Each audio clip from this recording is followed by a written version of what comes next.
And just keep, maybe we'll crit and kill him off.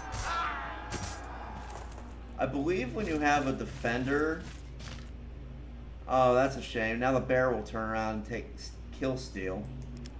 Oh well, that I should have just been a little bit. I should have just held back for one turn and then finish him off. Oh well, it happens sometimes.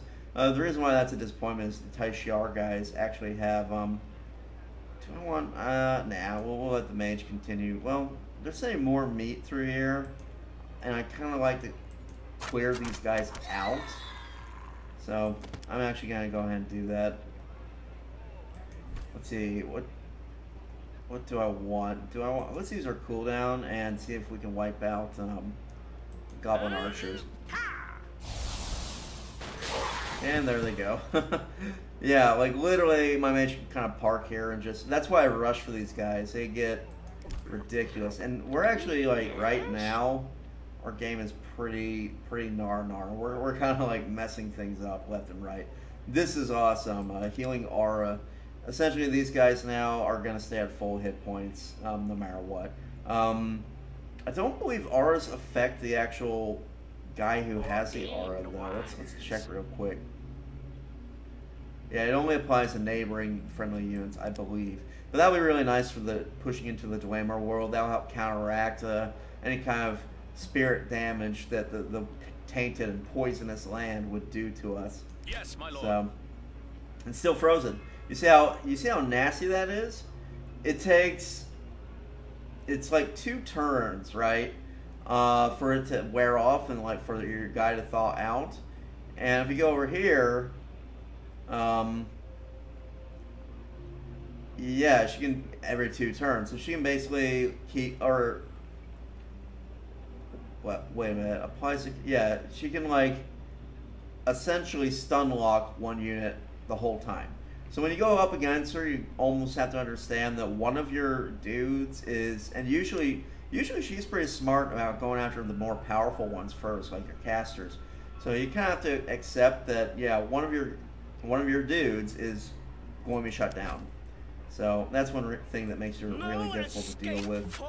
Now with Sniper, hopefully we'll finish this bear and also be able to clear that out. I'd like to actually maybe use Teleport and deal with the Medusa pool.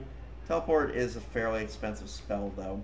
So anyway, moving along.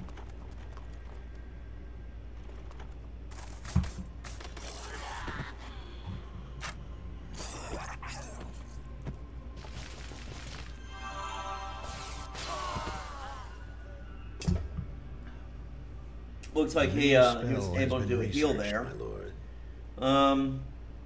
I'm tempted to kind of not heal this guy immediately and try to burn down the knight, because the longer they're around, the more of a chance that the city will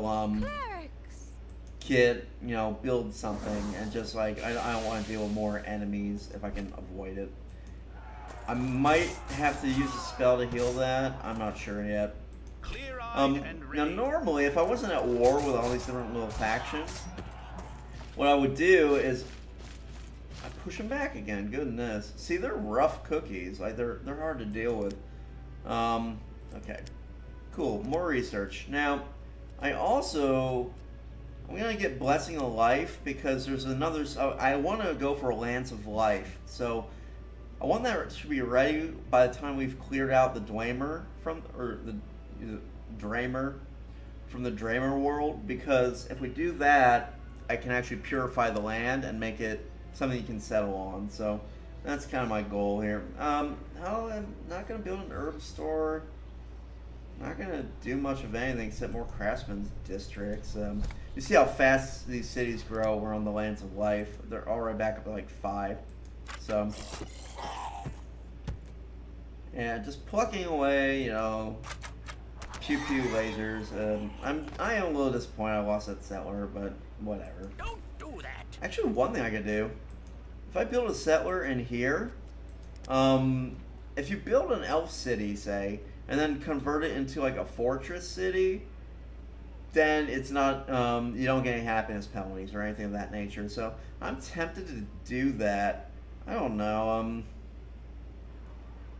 It's rough because If I build a city, say here, no, it would have to grow too much. Like, one nice thing about this city is once it hits 10, it's gonna have like the living forest, the silver mines, and it's kind of centrally located. It's not a terrible, terrible city. It's just, I don't know. I don't even know why I'm interested in the coastline and building multiple cities. I should probably, honestly, I've just convinced myself I want to keep the city. Yeesh. I don't know if I want 2 elf cities, though. And these two kind of are crowding each other. Because, I mean, once it hits size 10, which it will fairly quickly, you know, we'll get that. And with all these gold buildings you put, if you put, like, a silver mine, you'd be producing, like, 25, 30 gold out of the mine alone. Although if I do that, Vandren will never grow as big as I kind of want it to be.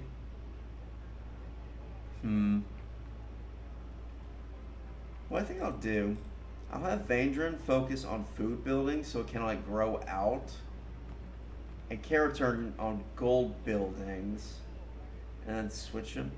Ish. Sorry, it's just like trying to make some decisions about where to build stuff. Because unfortunately, water tiles are basically useless. You kind of want to avoid building near them. Keraturn's decent enough. I might just let these two kind of grow into each other. Be like the twin cities. Let's see, Vinland. Do I want a little free city here? Yeah, let's do that. This will kind of secure, like, I want to secure open land, basically. You could put, like, one over here as well, maybe. We'll put one over here as well after this is grown, because I want this city to control this living forest, so, or control the mines, since this is what I want to build up and get, like, very wealthy.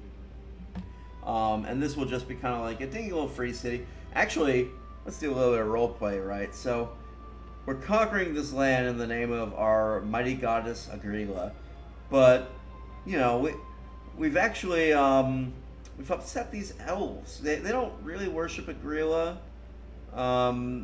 They worship, I don't know, what god would the elves worship? Actually, they probably worship Agrila, to be honest. I don't know. I kind of want to build like a shrine city, because they look really, like, they're nice looking, actually, and I'm just gonna, like, he has nothing, I can't assign anything because he's frozen in place. Come on, get a crit. This bear is healing ridiculously well. It's driving me crazy, actually. Oh, I can't burn it down. Let's scoot. I'm gonna scoot maybe. Oh, right, because see, the forced march, that's why it's so useful, because with extra movement, you can move and still have, like, extra attack as well. So, it's something you really kind of want to push for. If it pops up, I recommend that over almost everything else, unless you're having a really tough time handling some obnoxious thing. But, see, I kind of want, like, a little fortress around here for dealing, because this guy, he's going to be on again, off again with us. He's going to go to war, he's going to come back and change his mind.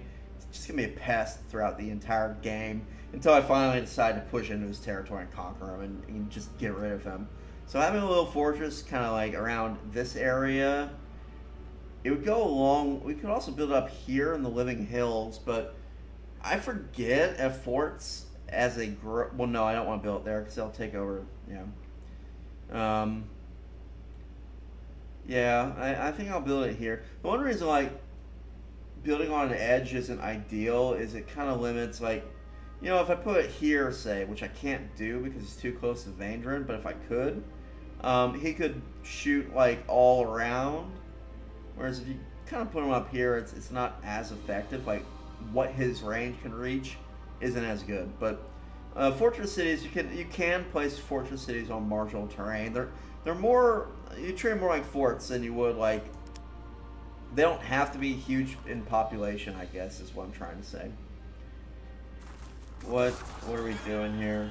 No, let's not do that. This is another problem. It won't go away until the turn runs its course, and you can't see anything.